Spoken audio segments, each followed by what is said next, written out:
On December 2nd, 1993, Pablo Escobar was shot dead on a rooftop in Medellin.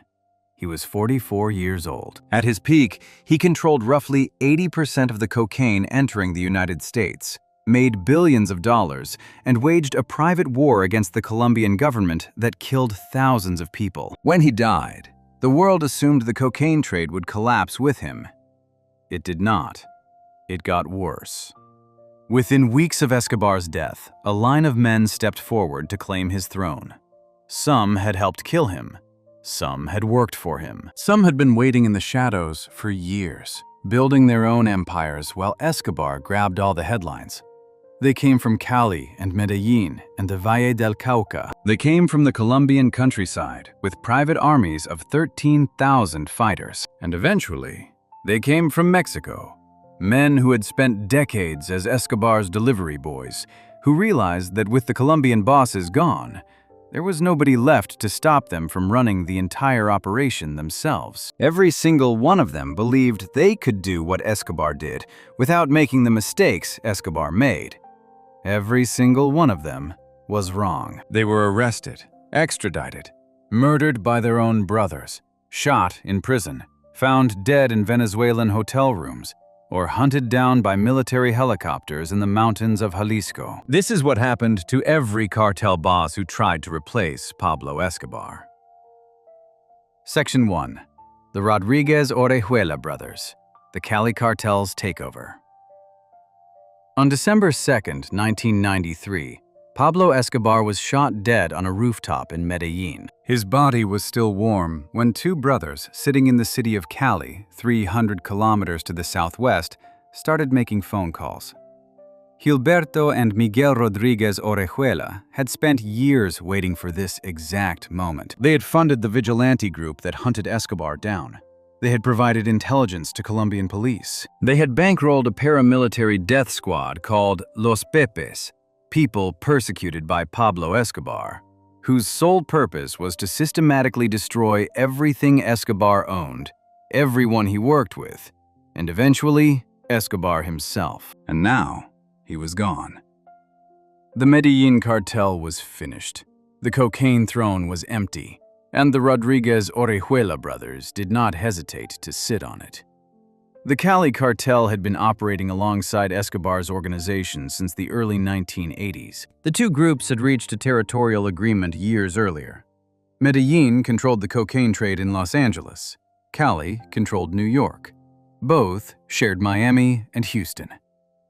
For a while, this arrangement held, but the relationship between the two cartels soured over time, and by 1988, they were at war.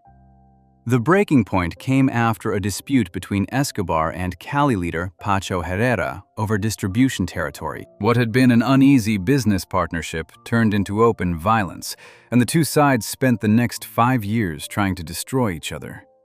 The Cali cartel won. Not through car bombs or assassinations of politicians. They won by doing the opposite of everything Escobar did. Where Escobar waged war against the Colombian government, bombed commercial airliners, and murdered presidential candidates, the Rodriguez-Orejuela brothers preferred a quieter method. They bought people. Judges, police officers, military commanders, journalists, senators, congressmen. Anyone with influence had a price, and the Cali cartel paid it. Their most brazen act of corruption came during the 1994 presidential election, when they delivered shoeboxes stuffed with cash to the campaign of Liberal Party candidate Ernesto Samper.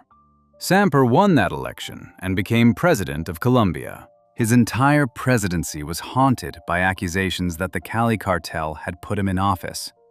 Campaign treasurer Santiago Medina later testified that the brothers gave $4 million to Samper's campaign through a former defense minister. Gilberto Rodriguez Orejuela earned the nickname the chess player because every move he made was calculated 3 steps ahead. His younger brother Miguel was called the master for his talent at finding new ways to move cocaine without getting caught. Together, they built the most sophisticated drug trafficking operation the world had ever seen. They ran the cartel like a Fortune 500 company. They used independent cells, small groups that operated separately from each other so that if one cell got busted, the others stayed safe. No single arrest could bring down the whole network. Each cell had a manager who reported up the chain, but had no contact with managers of other cells. It was corporate structure applied to cocaine trafficking, and it worked. At their peak in the early 1990s, the Cali cartel supplied roughly 80% of the cocaine entering the United States, and 90% of the cocaine reaching Europe. They moved hundreds of tons of product using methods that law enforcement had never seen before. Their people hid cocaine inside hollowed-out concrete fence posts, packed it into frozen broccoli and other frozen vegetables, concealed it within ceramic tiles, stuffed it into empty chlorine gas cylinders, and buried it inside shipping containers full of pumpkins. When containers arrived at the port of Miami, co-conspirators working at the docks would extract the drugs before the shipments ever cleared customs. The brothers laundered their fortune through a web of legitimate businesses. They owned Drogas La Rebaja, the largest drugstore chain in Colombia, with over 400 locations across the country. They controlled banks in Colombia and Panama. They owned the América de Cali professional soccer team. They had car dealerships, real estate holdings in Spain, and pharmaceutical laboratories that manufactured actual medicine alongside their money laundering operations. The U.S. Treasury Department eventually sanctioned over 300 individuals and entities tied to their network. At the height of their power, the DEA estimated the Cali cartel was pulling in $5 billion a year from the United States alone. But the moment Pablo Escobar died, the clock started ticking on the Rodriguez-Orejuela brothers too. The Colombian government, under enormous pressure from the United States, did exactly what it had done with Escobar. It redirected its entire law enforcement apparatus toward the next target. The Search Block, the elite police unit originally created to hunt Escobar, pivoted to Cali. The U.S. government made it plain that future aid to Colombia depended on the capture of the cartel's leaders. President Samper, desperate to prove he was not a puppet of the drug lords who had funded his campaign, commissioned a 6,000-member special task force and sent them to Cali. Gilberto fell first. On June 9, 1995, approximately 150 Colombian National Police agents raided a house in Cali belonging to his wife. When officers swept the building, they could not find him. Then they noticed something odd near a television set: broken panels and a gap behind the screen. They moved the TV and discovered a hidden compartment built into the wall. Gilberto Rodriguez Orejuela, the most powerful drug trafficker on earth at that moment, was crouched inside it. Police later quoted him as saying, "Calm down, boys, don't kill me. I am a man of peace. I will surrender." Less than 2 months later, on August 6, 1995, his brother Miguel was captured in a luxury apartment in the Normandia neighborhood of Cali. He was trying to slide into a secret closet called a caleta when police broke down the door. The man who betrayed him was his own head of security, Jorge Salcedo, who had been working with the DEA. A Colombian police general who saw Miguel that night described him as physically destroyed from 6 months of hiding and running. Between June and August of 1995, Colombian police arrested 6 of the 7 top leaders of the Cali cartel. Pacho Herrera, the 4th leader who had originally sparked the war with Escobar, surrendered to authorities on September 1, 1996. He was the last of the cartel's leadership to go down. He was sentenced to 6 years and 8 months for drug trafficking, a number that was later extended to 14 years. On November 6, 1998, a man named Rafael Angel Uribe Serna walked into the prison where Herrera was playing football on the yard, approached him, and shot him dead. Herrera was 47 years old. The Rodriguez-Orejuela brothers were sentenced to 15 years in Colombian prison. But prison did not stop them from working. Through Miguel's son, William Rodriguez Abadia, they continued running the cartel from behind bars, arranging shipments, laundering money through Drogas La Rebaja, and using new smuggling routes. they never stopped. Gilberto was released in October of 2002 through a controversial judicial order that cited good behavior. The Colombian government immediately challenged the release, and by March of 2003, he was arrested again on fresh charges. This time, the charges were based on evidence that he had been trafficking cocaine from his prison cell. Under Colombian law, crimes committed before December 1997 could not be used for extradition, but the crimes he committed from prison fell after that cutoff date. The door to the United States had opened.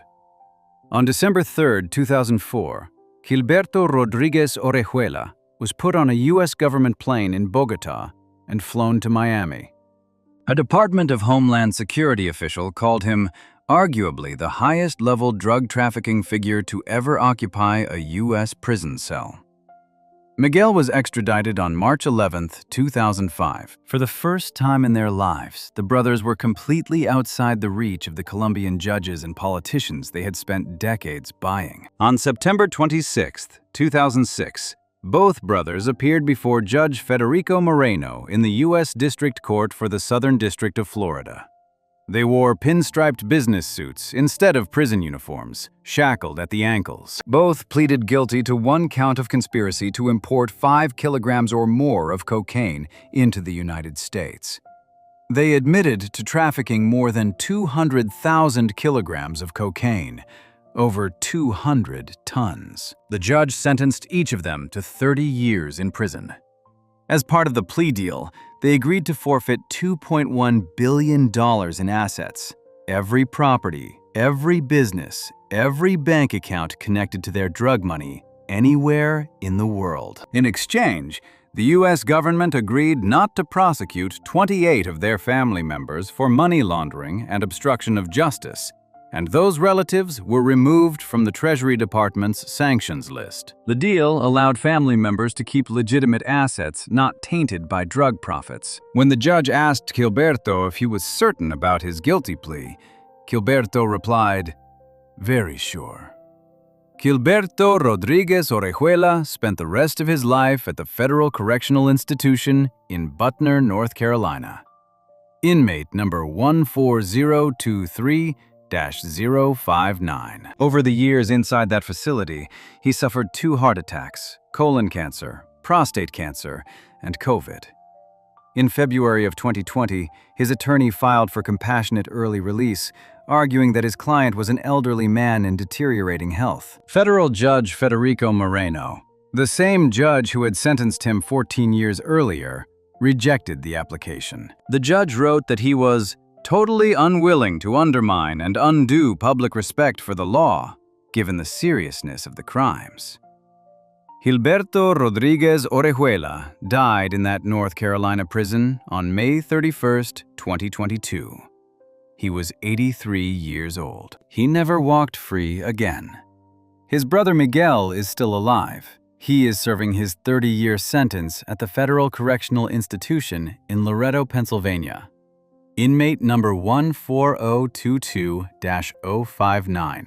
His scheduled release date is July 15, 2028. He will be 84 years old. The brothers believed they had learned from Escobar's mistakes. No bombs, no public spectacles, no declaring war on the government. Just money, silence, and patience. They thought the quiet approach would protect them.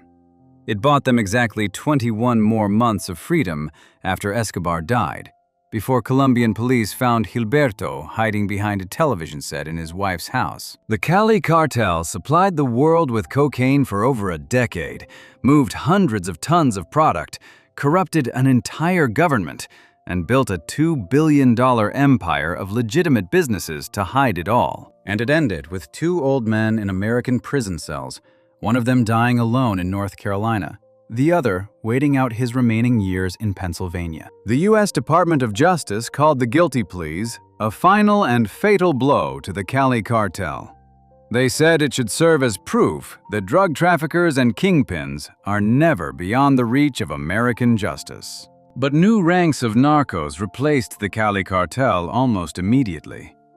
Many of those successors came from inside the cartel itself, and nobody moved faster to fill the vacuum in Medellin then a man who had once worked as a driver for Escobar's own organization, a man who had helped hunt Escobar down, and then quietly took over everything Escobar left behind. Before we move on, if you're enjoying this analysis, please consider subscribing. It helps the channel tremendously.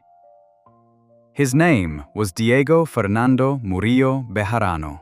The streets of Medellin knew him as Don Berna. And what he built from the ashes of Escobar's empire might have been even more dangerous than the original. Section 2. Don Berna, the man who inherited Escobar's throne. Diego Fernando Murillo Bejarano was not born into the drug trade. He was born in Tuluá, a small city in the Valle del Cauca region on Colombia's western side, and his first life in crime had nothing to do with cocaine. As a young man, he joined the Popular Liberation Army, known by its Spanish initials EPL, a small left-wing guerrilla group that operated in the Colombian countryside. He was a communist rebel before he ever touched a gram of drugs. That detail matters, because it tells you something about Don Berna that would define his entire career. He understood how armed groups worked from the inside. He knew how to organize fighters, control territory, and build loyalty through fear and money. He learned those skills in the jungle with the EPL, and he would use every single one of them in Medellin. His path out of the guerrilla and into the cartel world started with a kidnapping gone wrong. Members of his EPL unit kidnapped a powerful figure connected to Pablo Escobar's Medellin cartel. Escobar responded the way Escobar always responded. He sent his sicarios to wipe out the entire EPL chapter. They killed nearly everyone. Berna somehow survived, and instead of running, he did something nobody expected. He went straight to Medellin and got himself a job working for the Galeano family, who were key members of Escobar's operation. Fernando Galeano and Gerardo Moncada were two of the most important figures in the Medellin cartel beneath Escobar. They ran drug routes, managed cocaine laboratories, and handled enormous amounts of money. Berna started as a driver for Fernando Galeano. He drove the man's car. That was his job. But he worked his way up quickly, and before long, he was running Galeano's personal security team. His old guerrilla comrades from the EPL found out where he was and tried to kill him for switching sides. The assassination attempt failed, but it left Berna with a permanent limp that he carried for the rest of his life. Everything changed on July 3, 1992. Pablo Escobar was locked up in La Catedral, the luxury prison he had built for himself as part of a deal with the Colombian government. It had a soccer field, a bar, a jacuzzi, and his own hand-picked guards. It was more of a resort than a jail. While inside, Escobar had handed control of his drug routes to Galeano and Moncada. They were moving tens of millions of dollars worth of cocaine every month. But Escobar grew paranoid. He believed the two men were hiding money from him. $20 million in cash was found stashed on one of Galeano's properties, and Escobar saw it as theft. He summoned both men to La Catedral. Berna later testified about that day.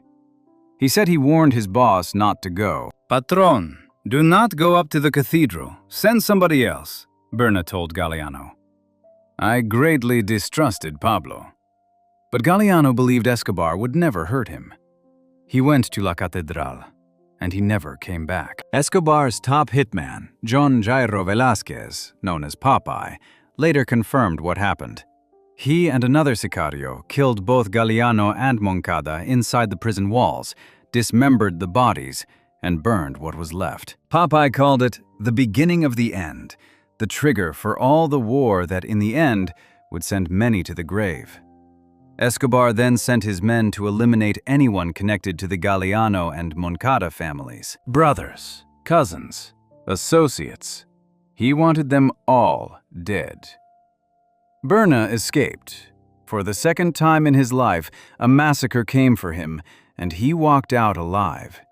But this time, He was done running. Within weeks, Escobar's paranoia pushed him to escape from La Catedral on July 22, 1992, after learning that the Colombian government planned to transfer him to a real prison. He was now a fugitive again, and he had just turned some of his most powerful allies into his most dangerous enemies. By August of 1992, Berna met with Fidel and Carlos Castaño, two brothers who had their own score to settle with Escobar. Together, they formed Los Pepes, Perseguidos por Pablo Escobar, or People Persecuted by Pablo Escobar. The group was a mix of former cartel members, paramilitary fighters, and people whose families had been destroyed by Escobar's violence. They were funded with Cali cartel money, and they had contacts inside DAS, Colombia's intelligence service, and within the Colombian military. Los Pepes did not arrest people. They burned Escobar's properties. They killed his lawyers. They murdered his associates. They destroyed his money. Week by week, they tore apart everything Escobar had built until the man was hiding in ordinary houses in middle-class neighborhoods, making phone calls to his family because he had almost no one left. On December 2, 1993, the Search Block, Colombia's elite police unit, tracked one of those phone calls to a house in the Los Olivos neighborhood of Medellin. Don Berna, according to his own account, moved to the location alongside the police. Escobar was killed on the rooftop, trying to escape. Berna later claimed that it was his own brother who fired the shot that killed Escobar, though multiple people have taken credit over the years, and the exact shooter has never been definitively confirmed. What is confirmed is what happened next. With Escobar dead and the Medellin cartel shattered, somebody needed to take control of the hundreds of gangs, hit squads, and street-level dealers that had operated under Escobar's umbrella.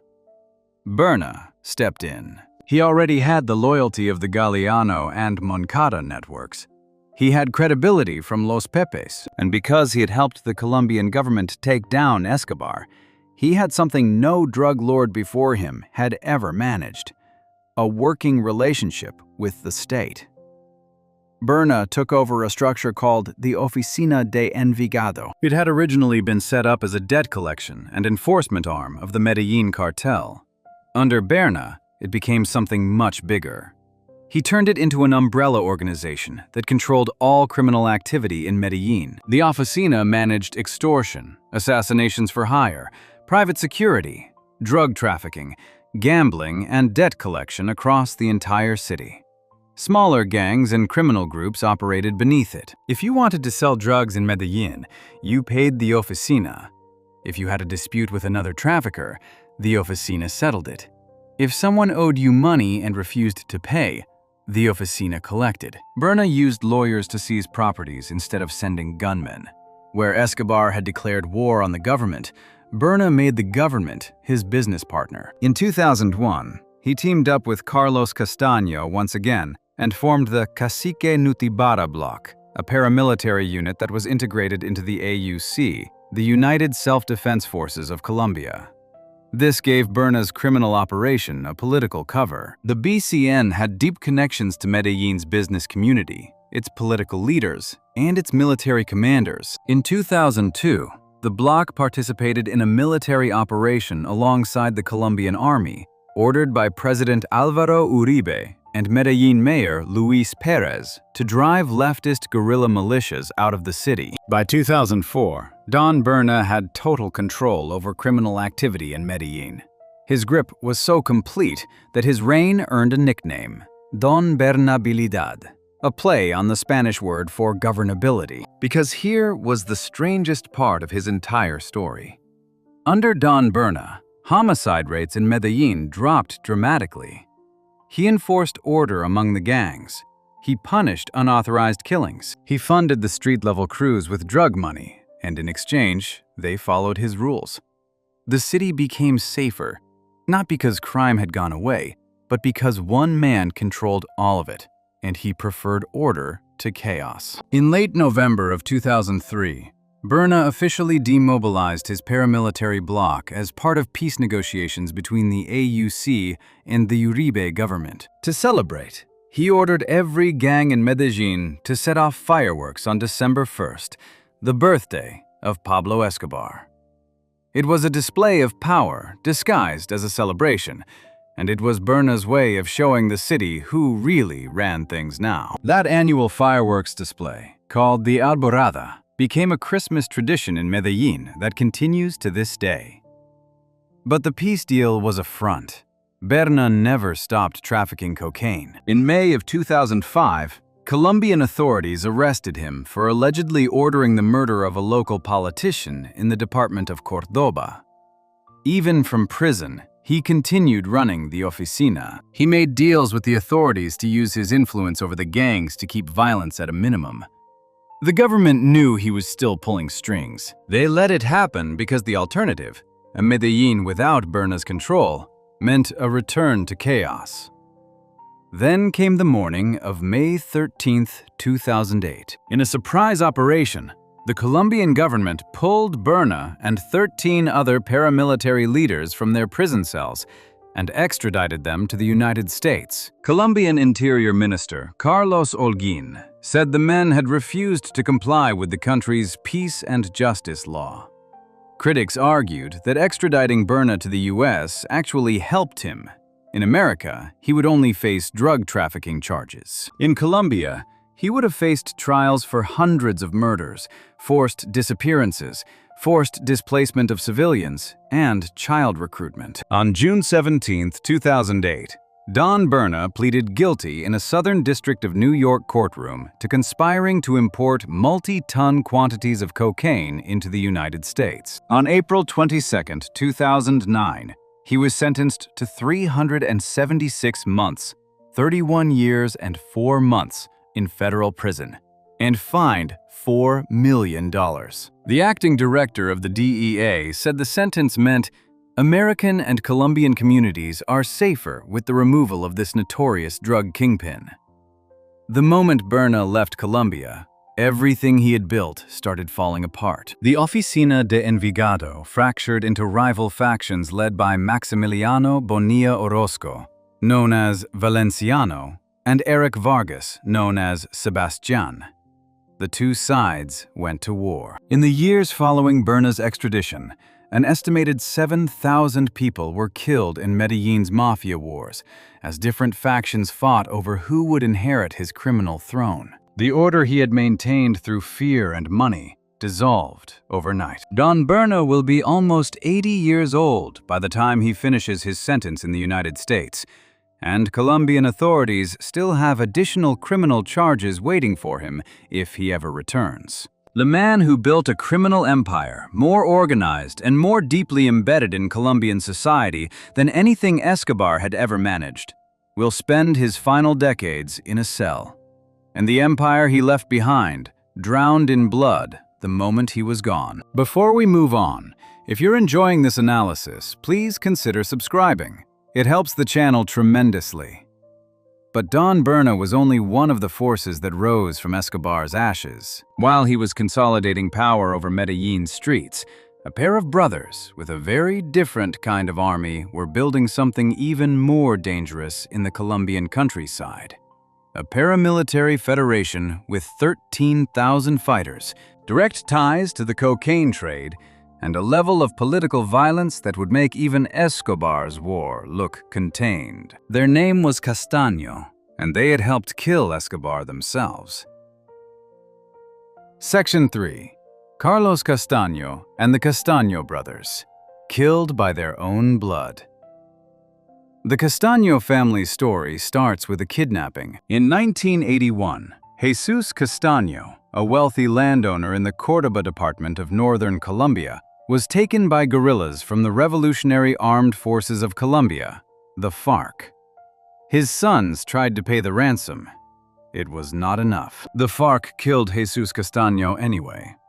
That single act of violence set off a chain of events that would shape Colombian history for the next 2 decades. Jesus Castaño had 3 sons who mattered. Fidel, the eldest, born in 1951. Vicente, the middle brother, born in 1957. And Carlos, the youngest, born on May 15, 1965. Carlos was 16 years old when his father was murdered. Fidel, who was already in his early 30s, swore revenge. He tracked down and personally killed the FARC commander responsible for his father's death. Then he decided that killing one man was not enough. He wanted to destroy the FARC entirely. Fidel formed a paramilitary militia in Córdoba called Los Tangueros, named after his ranch, Las Tangas. The group worked alongside elements of the Colombian army and targeted FARC guerrillas, their supply lines, and anyone suspected of being a guerrilla sympathizer. The key word there is suspected. From the very beginning, the Castaño paramilitary forces killed enormous numbers of civilians alongside actual combatants. Fidel earned the nickname Rambo because he led his troops from the front lines. His fighters were trained by foreign mercenaries, including Israeli military instructors. By the late 1980s, Los Tangueros had grown into a force of several hundred armed men, and Fidel had expanded operations into the Urabá region of Antioquia and the Chocó department. While building his private army, Fidel was also making money in the cocaine business. He was an important member of the Medellin cartel and ran one of the supply lines that funneled coca base from Bolivia into Colombia's jungle laboratories. The Castaño brothers had a close working relationship with Pablo Escobar. Fidel's paramilitary forces and Escobar's cartel shared a common enemy in the leftist guerrillas, and the drug money funded the war against the FARC and the EPL. For years, this arrangement worked. The Castaños fought the guerrillas. Escobar made them rich. Everyone benefited. Then came July 1992. Escobar was locked up in La Catedral, his self-built prison, and his paranoia was eating him alive. He became convinced that Fernando Galeano and Gerardo Moncada, two of his most trusted lieutenants, were stealing money from him. Escobar summoned both men to La Catedral and had them killed inside the prison walls. Then he sent his sicarios after their families and associates. The Galeano and Moncada families were partners of the Castaño brothers. They had worked together for years. When Escobar murdered them and began hunting down everyone connected to them, the Castaños understood that they could be next. There was no negotiating with Escobar's paranoia. Either they destroyed him, or eventually he would destroy them. In August of 1992, Fidel and Carlos Castaño sat down with Don Berna and other former Escobar associates and created Los Pepes. The group was funded with Cali cartel money and had connections inside Colombia's intelligence services and military. Fidel was considered the undisputed leader. Multiple sources, including Fidel himself in a 1994 interview with the Colombian magazine Semana, confirmed that he organized and directed Los Pepes' campaign of terror against Escobar. They burned his properties. They killed his lawyers. They murdered his relatives and associates. They worked hand in hand with the Colombian National Police's search block. On December 2nd, 1993, Escobar was killed on that rooftop in Medellin. Los Pepes had done their job. The man who had terrorized Colombia for over a decade was dead, and the Castaño brothers had played a central role in making it happen.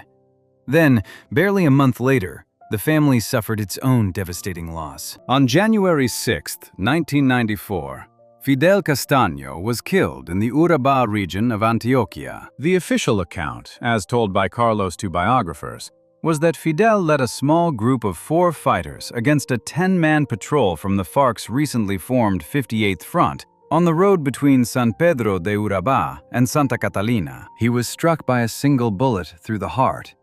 But the circumstances of Fidel's death were never clean. Other versions circulated almost immediately.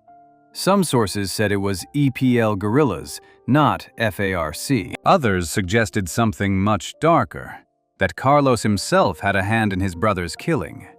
The alleged motive was personal. A woman named Romualda Castaño, reported to have been a lover of both brothers, had either been murdered or committed suicide, and Carlos allegedly blamed Fidel. Whether Carlos ordered his brother's death or whether Fidel genuinely died in a guerrilla ambush has never been definitively settled. What is confirmed is that Fidel's remains were found almost 2 decades later, in September of 2013, after Jesus Ignacio Roldan, a former chief lieutenant of the Castaño brothers known as Monoleche, led Colombian prosecutors to a mass grave on an estate in the municipality of San Pedro de Urabá. Dental records confirmed the identity with 90% certainty.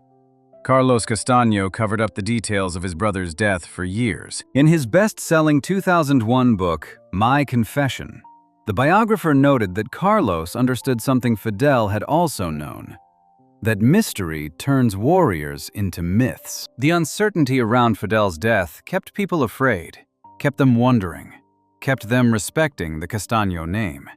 Carlos used that. With Fidel gone, Carlos became the face of the Castaño dynasty. He had been the youngest brother, the one who grew up in the shadow of Fidel's battlefield charisma. Now he was in charge, and he had plans that went far beyond the jungles of Córdoba. In 1994, Carlos and Vicente formally established the Peasant Self-Defense Forces of Córdoba and Urabá, the ACCU, as the successor to Fidel's original paramilitary groups. Then, in April of 1997, Carlos did something no one else in Colombia's paramilitary world had managed. He brought together dozens of regional self-defense groups, warlords, drug traffickers, and disaffected military officers under a single umbrella organization. He called it the United Self-Defense Forces of Colombia, the AUC. At its peak, the AUC had an estimated 13,000 armed fighters operating across Colombia. Some estimates put the number as high as 20,000. They fought the FARC. They fought the ELN. They fought any leftist guerrilla group they could find. And they committed atrocities on a scale that shocked the world. Human rights organizations documented massacres, forced disappearances, forced displacement of entire communities, recruitment of child soldiers, torture, and sexual violence as tools of intimidation. The July 1997 massacre at Mapiripan, where AUC forces killed at least 49 civilians, was one of the most notorious. Carlos Castaño admitted responsibility for it in an interview with the newspaper El Tiempo. But the AUC's war against the guerrillas was never just about ideology. It was always about cocaine. In a television appearance in the year 2000, Carlos Castaño stated publicly that 70% of the AUC's funding came from narco-trafficking. The organization that had started as a family vendetta against the FARC had become one of the largest drug trafficking operations in Colombia. The U.S. Department of State designated the AUC as a foreign terrorist organization, and the United States government started paying attention to Carlos Castaño personally. On September 24, 2002, the U.S. Department of Justice unsealed an indictment against Carlos Castaño, accusing him of trafficking over 17 tons of cocaine into the United States. Carlos responded by announcing publicly that he would surrender himself to American authorities and accept responsibility for his crimes. He said he was willing to go to trial in the United States, though he resented being personally linked to the drug trade. That announcement was the beginning of the end, because inside the AUC, the men who had gotten rich off cocaine did not want their leader cutting deals with American prosecutors. Carlos had been increasingly vocal about wanting to distance the AUC from narco-trafficking. He pushed for a negotiated demobilization with the Colombian government. He criticized the drug lords who had infiltrated his organization. And in doing so, he made himself a target within his own ranks. His most dangerous enemy turned out to be his own brother. Vicente Castaño, the middle brother, had always been the one operating in the shadows. While Carlos gave interviews and wrote books and appeared on television, Vicente ran the military operations and the money. He had no interest in surrendering to the Americans. He had no interest in reducing the AUC's involvement in cocaine. He wanted more territory, more roots, more revenue. Carlos was in the way. On April 16, 2004, at approximately 2 in the afternoon, a group of roughly 50 AUC gunmen arrived at Carlos Castaño's ranch in the Córdoba department. They killed at least 2 of his bodyguards. Carlos disappeared. His wife, Kenya, surrendered to authorities and told them what she had witnessed, but insisted that Carlos had survived and escaped. Over the following weeks, the stories piled up. One report said he was strangled to death. Another said he was shot in a corral after a whiskey-fueled party. Diplomatic sources told the AFP news agency that the CIA had spirited him to Israel or Egypt via Panama. Israeli officials denied it. The U.S. Embassy denied it. Fellow AUC commander Salvatore Mancuso told journalists he believed Carlos was alive and possibly headed to the United States to cooperate with American justice. None of it was true. Carlos Castaño was dead. He had been killed that day at the ranch, on the orders of his brother Vicente. Colombian prosecutors later confirmed this through confessions by demobilized paramilitaries under Colombia's Justice and Peace process, including testimony from Salvatore Mancuso himself, who implicated Vicente in ordering the hit. The killing allowed Vicente to consolidate control over key AUC blocks and eliminate the one person who stood between the organization and full-scale narco-trafficking. On August 23, 2006, Colombia's Attorney General ordered the capture of Vicente Castaño and 7 other individuals in connection with Carlos's murder. That same month, DNA testing on remains found in Córdoba confirmed that the body was Carlos Castaño. He had been 39 years old when he was killed. In March of 2011, a Bogotá court sentenced Vicente Castaño in absentia for the murder of his brother. Vicente never stood trial in person. He disappeared in 2007. The U.S. State Department, which had offered a $5 million reward for information leading to his capture, lists him as deceased. No details of his death have been made public. The third Castaño brother vanished the same way the first one had. Violently, mysteriously, and without a clean ending. The AUC demobilized between 2003 and 2006 under a peace agreement with President Álvaro Uribe. Demobilized members confessed to tens of thousands of human rights violations. The organization that the Castaño brothers built to avenge their father's murder had become exactly the kind of monster it claimed to be fighting. A drug-funded killing machine that terrorized civilians across an entire country. 3 brothers, one killed in 1994, possibly by guerrillas, possibly by his own blood. One murdered in 2004 on orders from the third, and the third disappeared in 2007, presumed dead, sentenced in absentia for fratricide. The Castaño dynasty did not need enemies to destroy it. It consumed itself. Before we move on, if you're enjoying this analysis, please consider subscribing. It helps the channel tremendously. But while the Castaño brothers were turning their paramilitary empire into a cocaine machine and then tearing it apart from the inside, an even bloodier story was playing out in the Valle del Cauca. The men who had refused to surrender when the Cali cartel fell, the ones who kept trafficking after the Rodriguez-Orejuela brothers went to prison, had formed their own cartel. And the war they started with each other would leave over 1,000 bodies in the streets before a single one of them was brought to justice. Section 4. The Norte del Valle Cartel, a civil war that ate itself alive. The Norte del Valle Cartel did not start as its own thing. It started as part of the Cali cartel. The men who would go on to build one of the most violent drug organizations in Colombian history were employees, mid-level guys, junior partners who worked under the Rodriguez-Orejuela brothers and the rest of the Cali leadership. They ran cocaine laboratories, they managed shipping routes, they handled security, and they made enormous amounts of money doing it. When the Rodriguez-Orejuela brothers decided to surrender in 1995, they called a meeting with all of their subordinates and associates. The message was simple. The Cali cartel was shutting down. The brothers had cut a deal with the Colombian government. Light prison sentences, no extradition, and they would get to keep most of their money and property. In exchange, all illegal operations would stop immediately. Most of the men in that room accepted the decision. A handful did not.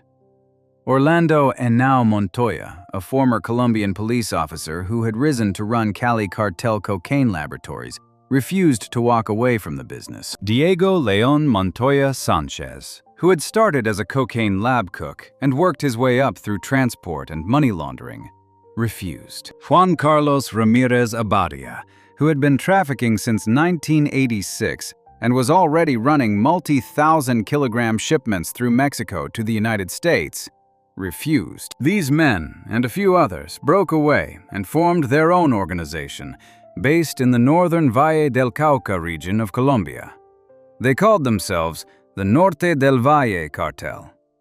Orlando Henao was the first leader. His nickname was El Hombre del Overol, the man in overalls. He had connections everywhere. His sister, Lorena Henao Montoya, was married to Ivan Urdinola Grajales, another powerful trafficker in the region. Henao used those family ties to consolidate the smaller trafficking networks across the Valle del Cauca under one umbrella.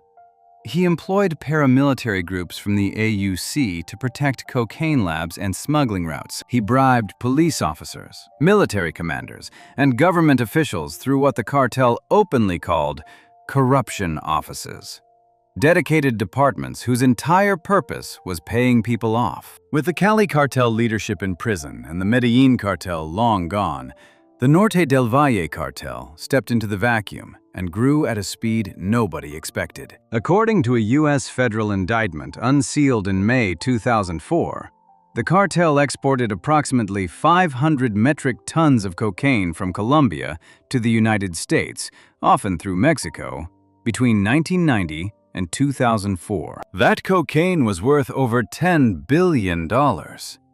At the cartel's peak, federal officials estimated it supplied 60% of all the cocaine entering the United States. It was the only remaining Colombian organization that controlled the entire chain, from growing coca plants to processing cocaine to shipping it internationally. But the violence that held this cartel together was also tearing it apart from the inside. The first crack came from an old grudge. Helmer Pacho Herrera, one of the original Cali cartel leaders, had murdered a Norte del Valle associate named Claudio Salazar back in 1994. That killing poisoned the relationship between the two organizations. After the Cali leadership fell, Herrera surrendered to authorities and was locked up in a prison in Palmira. Henao's top enforcer, a man named Wilber Alirio Varela Fajardo, known as Jabón, meaning soap, had his own score to settle with Herrera. Varela claimed that Herrera had tried to have him killed. Henao initially refused to authorize retaliation. He wanted to keep the peace, but then he learned that Herrera was quietly negotiating with the DEA to hand over information about the Norte del Valle cartel's leadership. That changed everything. On November 5, 1998, a man named Rafael Ángel Uribe Serna walked into the Palmira prison where Herrera was being held. Herrera was playing soccer on the prison yard. Uribe approached him, greeted him with a hug, then pulled out a gun and shot Herrera 7 times in the head. The hit had been ordered through Wilber Varela, with Orlando Henao's blessing. 8 days later, on November 13, 1998, José Manuel Herrera Moncada, Pacho Herrera's half-brother, walked up to Orlando Henao inside La Picota prison in Bogota. Herrera Moncada had somehow smuggled a .38 caliber pistol into the facility. He shot Henao 6 times in the head. It was a straightforward revenge killing. The man who built the Norte del Valle cartel was dead at 45 years old, killed in the same way he had killed his enemy, inside a prison, with a gun that should never have been there.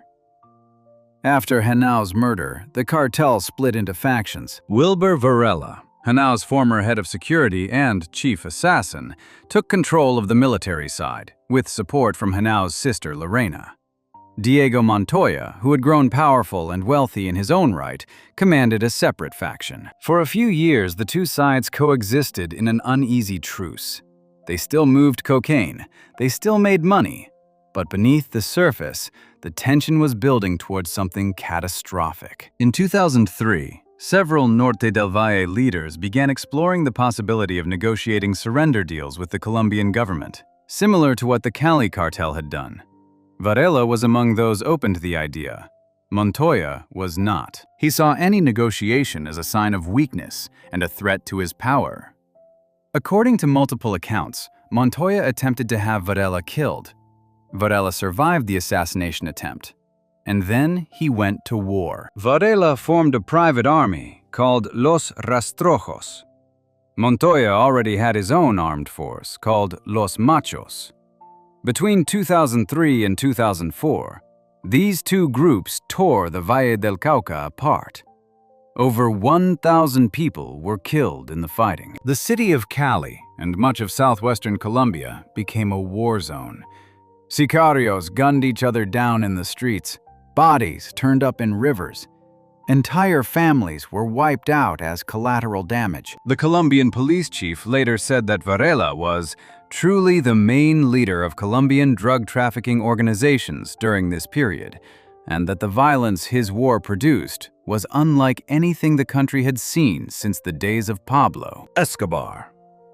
While the two bosses were busy trying to kill each other, Colombian and American authorities were systematically dismantling everything around them. On January 10, 2004, Arcángel de Jesús Henao Montoya, Orlando Henao's brother, known as El Mocho, or the amputee, was arrested at a ranch in Tortí, Panama, along with 25 associates. He was extradited to the United States 4 days later to face narcotics conspiracy charges. On July 2, 2004, Luis Hernando Gómez Bustamante, known as Rasguño, one of the cartel's founders and primary financiers, was detained at José Martí International Airport in Havana, Cuba, trying to enter the country on a false Mexican passport. Cuban authorities held him until he was eventually extradited.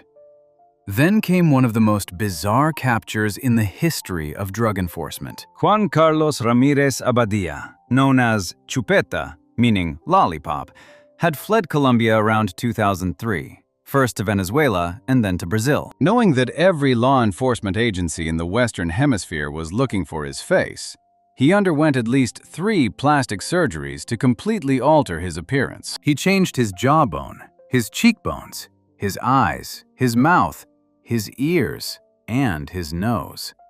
The procedures were so extreme that the biopolymers used to fill his face later threatened to cause blindness or a stroke. When Brazilian police closed in on his properties around Sao Paulo, they could not get an arrest warrant because no one could confirm through photographs that the man living in the luxury mansion with a gym, sauna, swimming pool, and nearly $1 million in cash was actually Chupeta. The DEA solved the problem with voice recognition technology.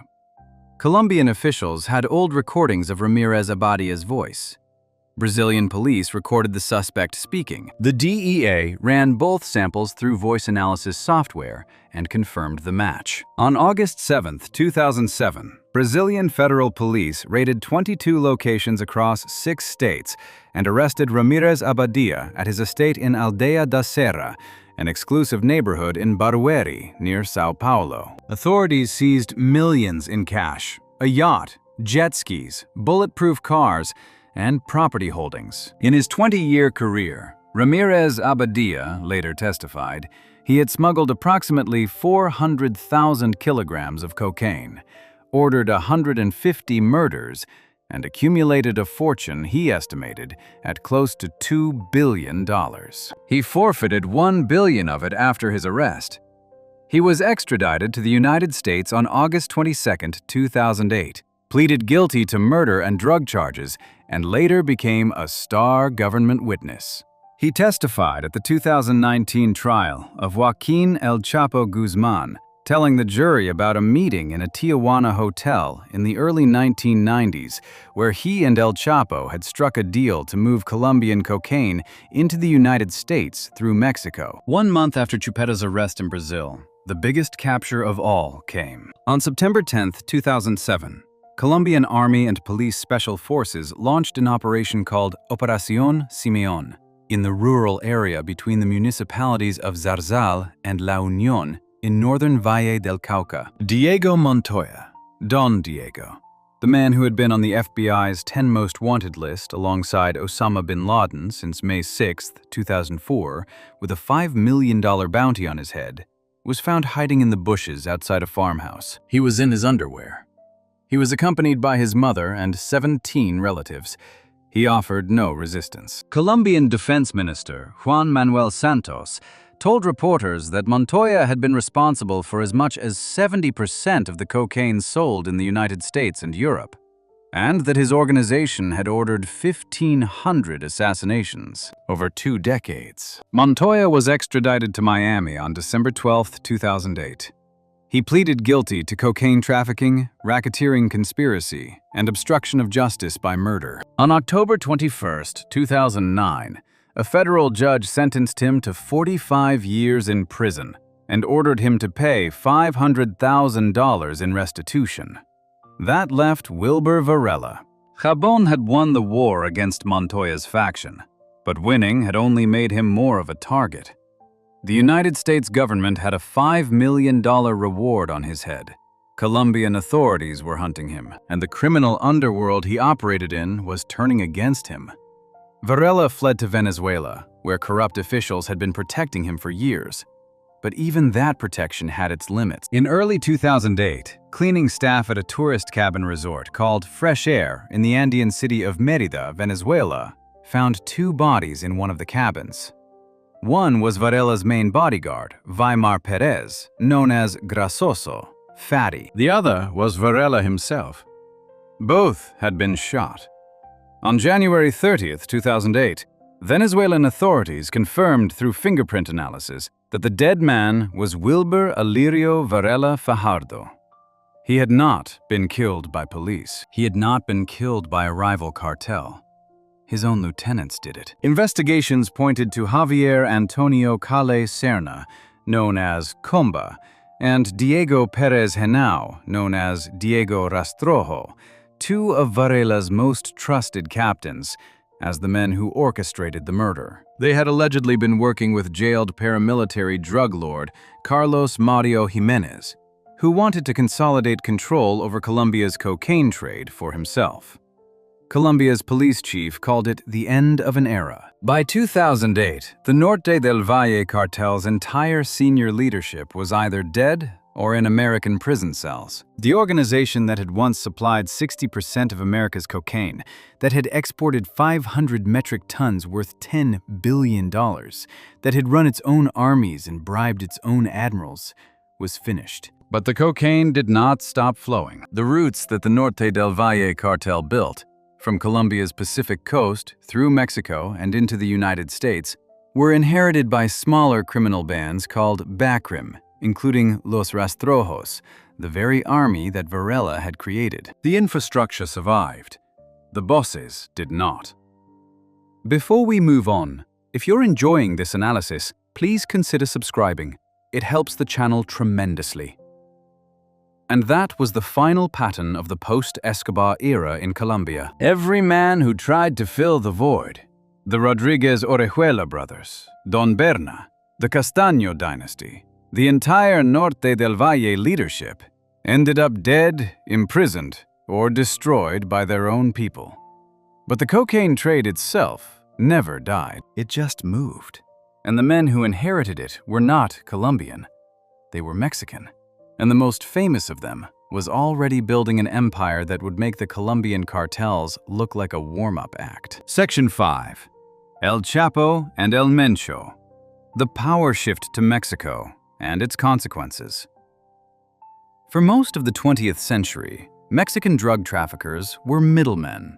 They moved product for the Colombians. They took a percentage, usually somewhere around 30 to 40% of each shipment, and let the South Americans handle everything else. The Colombians grew the coca, processed the cocaine, managed production, set prices, and ran the international distribution networks. Mexican organizations were the delivery guys. Important, well-paid, but not in charge. That changed because of what happened to every single Colombian cartel boss covered in this video. The Rodriguez Orejuela brothers went to prison. Don Berna went to prison. The Castaño brothers killed each other. The entire Norte del Valle leadership was either murdered or extradited. By the mid-2000s, Colombia's cocaine infrastructure was still running. The farmers still grew coca. The labs still processed it. The Pacific Coast ports still shipped it. But there was nobody left at the top to control the supply chain. The bosses were gone. And into that vacuum stepped the men who had been waiting in Mexico the whole time. The most famous of them was a short, quiet farmer's son from the mountains of Sinaloa named Joaquin Archibaldo Guzman Loera. The world would come to know him as El Chapo. Guzman was born on April 4, 1957, in La Tuna, a tiny rural community in the municipality of Badiraguato, Sinaloa. His family was poor. His father beat him regularly and put him to work growing marijuana for local dealers while he was still a kid. By the late 1970s, Guzman was working for Héctor Luis Palma Salazar, one of Sinaloa's rising drug lords, helping map smuggling routes from Mexico into the United States. Through the 1980s, he rose through the ranks of what would become the Sinaloa Cartel, earning the nickname El Rapido for how fast he could move Colombian cocaine from the Mexican border into American cities. He was not the boss. He was a mid-level operative, a logistics guy, but he was good at it. His first arrest came on June 9, 1993, in Guatemala. He was extradited to Mexico and sentenced to 20 years for drug trafficking and murder. He was sent to a maximum security prison called Puente Grande in Jalisco, and he turned it into his personal headquarters. He bribed the guards. He smuggled in cell phones. He ordered gourmet meals. He threw parties. He continued running his drug business from inside his cell as if the walls did not exist. On January 19, 2001, a prison guard named Francisco Camberos Rivera, nicknamed El Chito, the Silent One, opened the electronic lock on Guzman's cell door. According to the official government account, Guzman climbed into a laundry cart, and Camberos wheeled him through multiple security checkpoints, past bribed guards who looked the other way, through electronically locked doors that opened one by one, and right out the front gate. The security cameras had been turned off. The escape reportedly cost Guzman $2.5 million in bribes. Whether it actually happened in a laundry cart, or whether Guzman simply walked out the front door dressed as a guard, as one of his former associates later claimed, the result was the same. He was free, and he would stay free for 13 years. During those 13 years on the run, Guzman transformed the Sinaloa cartel from a regional Mexican operation into the most powerful drug trafficking organization on the planet. He formed an alliance with Ismael El Mayo Zambada Garcia, and together they built a machine that moved cocaine, heroin, methamphetamine, and marijuana into the United States through an infrastructure that included fishing boats, submarines, carbon, fiber airplanes, trains with hidden compartments, and a network of tunnels bored underneath the U.S.-Mexico border. Guzman paid $1 million to an information technology engineer to build an encrypted communication system so he could run his empire from anywhere in the world without being intercepted. He paid off police officers, prison guards, military commanders, and elected officials at every level of the Mexican government. At his peak, the DEA estimated that the Sinaloa cartel was putting drugs into virtually every major American city, from Los Angeles to New York, from Chicago to Miami. He was recaptured on February 22, 2014, in the Pacific Coast resort town of Mazatlan. Mexican Marines tracked him to a hotel and took him without a single shot being fired. But Guzman was not finished. On July 11, 2015, he escaped again. This time there was no laundry cart story. His associates had dug a tunnel that ran from a construction site over a mile away directly into the shower area of his cell at the Altiplano Maximum Security Prison. The tunnel was ventilated, lit with electricity, and equipped with a modified motorcycle on rails. Guzman dropped through a hole in his shower floor and disappeared underground. It was the most brazen prison escape in Mexican history, and it embarrassed the Mexican government in front of the entire world. 6 months later, on January 8, 2016, Mexican Marines tracked him down again during a shootout in the city of Los Mochis, Sinaloa.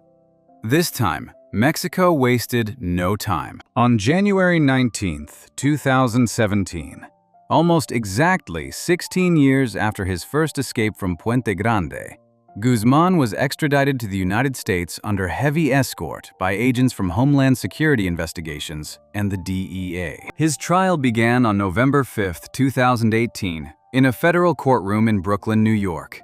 It lasted 3 months. 56 witnesses testified for the prosecution, including 14 of Guzman's own former associates. Among them was Juan Carlos Ramirez Abadia, Chupeta, the disfigured former boss of the Norte del Valle cartel, who told the jury about striking cocaine deals with El Chapo in a Tijuana hotel room in the early 1990s. The evidence included intercepted phone calls, text messages, surveillance photos, over 130,000 kilograms of seized cocaine and heroin, and a collection of weapons that included AK-47 assault rifles and a rocket-propelled grenade launcher. On February 12, 2019, the jury found Guzman guilty on all 10 counts. He showed no visible reaction.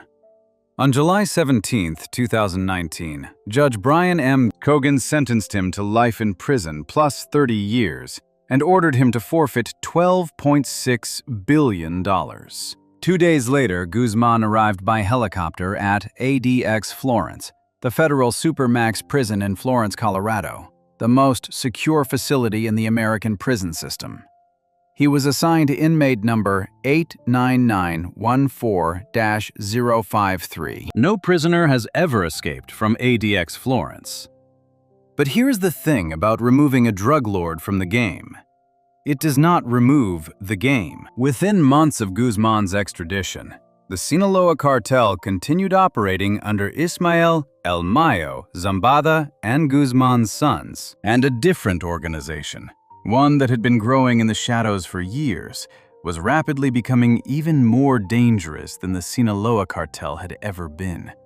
Nemesio Oseguera Cervantes was born into poverty in the state of Michoacán. He grew avocados. He dropped out of primary school. In the 1980s, he crossed illegally into the United States, where he was arrested multiple times before being deported back to Mexico in the early 1990s. He found work with the Milenio Cartel, a regional organization that operated as a branch of the Sinaloa cartel in Jalisco and Colima. He started as a hired gunman. He moved up. In 2010, after the death of Sinaloa cartel capo Ignacio Nacho Coronel Villarreal and the arrest of Milenio cartel leader Oscar Orlando Nava Valencia, the Milenio cartel fractured.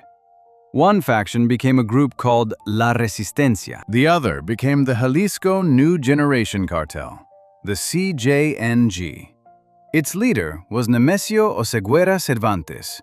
The world knew him as El Mencho. Under El Mencho, the CJNG grew into what the Mexican government would eventually call the most dangerous criminal organization in the country, and the cartel with the most paramilitary firepower. The CJNG did not just traffic cocaine, heroin, and methamphetamine. It became a pioneer in the fentanyl trade, manufacturing synthetic opioids in Mexican superlabs and flooding them into American cities at a scale that killed tens of thousands of people every year. The cartel was militarized in a way that went beyond anything the Colombian cartels had ever attempted. Its fighters used armored vehicles, .50 caliber machine guns, and weaponized drones. On May 1, 2015, during a Mexican military operation to capture El Mencho near Villa Purificación in Jalisco, CJNG gunmen shot down a military helicopter with a rocket-propelled grenade, killing soldiers aboard. No Colombian cartel had ever shot down a military aircraft. El Mencho operated differently from El Chapo, where Guzman eventually became a celebrity, giving interviews, appearing on magazine covers, having Netflix series made about him. El Mencho was a ghost. He had not been seen in public for years. Rumors circulated that he was dead, that he suffered from kidney disease, that he had built a private hospital in a village called El Alcihuatl to treat himself.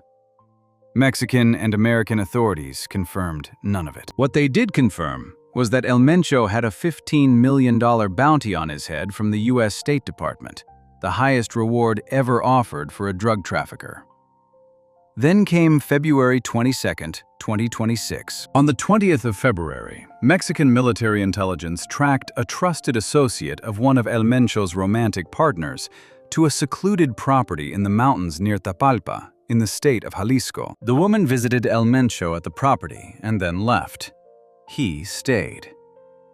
The U.S. Joint Interagency Task Force Counter-Cartel provided drone surveillance and intelligence verification to confirm his location. On the night of the 21st, Mexican Army Special Forces, National Guard units, and Air Force helicopters quietly surrounded the area without triggering any alert within the CJNG. Before dawn on Sunday, February 22nd, federal troops launched the raid on foot, supported by 2 military helicopters. CJNG gunmen opened fire immediately with high-caliber weapons. An intense firefight broke out across the mountainous terrain around the property. 8 CJNG fighters were killed in the clashes. During the chaos, El Mencho attempted to escape into the surrounding woods with 4 members of his security detail. A team of Special Forces soldiers pursued him beyond the main compound. A second firefight erupted. 1 military helicopter took gunfire and was forced to make an emergency landing in the nearby town of Sayula. El Mencho was found wounded in the undergrowth. He was loaded onto a helicopter along with 2 injured bodyguards and a wounded soldier for emergency medical transport to Guadalajara. But the situation on the ground was deteriorating fast. CJNG members were already launching retaliatory attacks across the state, setting up roadblocks and burning vehicles on highways. The helicopter was diverted first to Morelia and then to Mexico City for security reasons. El Mencho and his 2 bodyguards died during the flight. Defense Secretary Ricardo Trevilla Trejo confirmed the death. The most wanted man in Mexico was gone. What followed was chaos on a scale that stunned the country. Within hours, CJNG operatives launched coordinated attacks across roughly 20 Mexican states. They hijacked and burned vehicles. They set up approximately 250 roadblocks. They torched over 200 commercial targets, including gas stations and convenience stores. They deployed tire spikes on highways. They offered bounties of 20,000 pesos for every National Guard member killed. Schools were canceled in several states. Airlines canceled flights into Guadalajara, Puerto Vallarta, and Mazatlan. People locked themselves in their homes in Guadalajara, Mexico's second-largest city. Security consultant David Saucedo told CNN that El Mencho's son, Ruben Oseguera Gonzalez, known as El Menchito, was already jailed in the United States, meaning the line of succession had been broken. There was no clear family heir. Analysts compared the killing to the death of Pablo Escobar 33 years earlier. The most powerful drug lord in the Western Hemisphere was dead. And just like every time before, just like Escobar, just like the Cali Cartel, just like the Castaños, just like the Norte del Valle, removing the man at the top did not remove the machine. Security experts warned that the CJNG would either consolidate under new leadership or fracture into competing factions, triggering a wave of territorial violence that could last years. Rival cartels, including Sinaloa splinter groups, were already probing CJNG-controlled territory to see if the organization would hold or collapse. The pattern that began on that Medellin rooftop on December 2, 1993, when Pablo Escobar fell with bullets in his body, has repeated itself over and over for more than 3 decades. Every man who tried to replace him, whether in Colombia or Mexico, ended up dead in a supermax prison cell or destroyed by the people closest to them. The cocaine kept flowing, the organizations kept rebuilding, and the violence never stopped. The only thing that changed was the names. If you enjoyed this breakdown, make sure to subscribe. Thanks for watching, and I'll see you in the next one.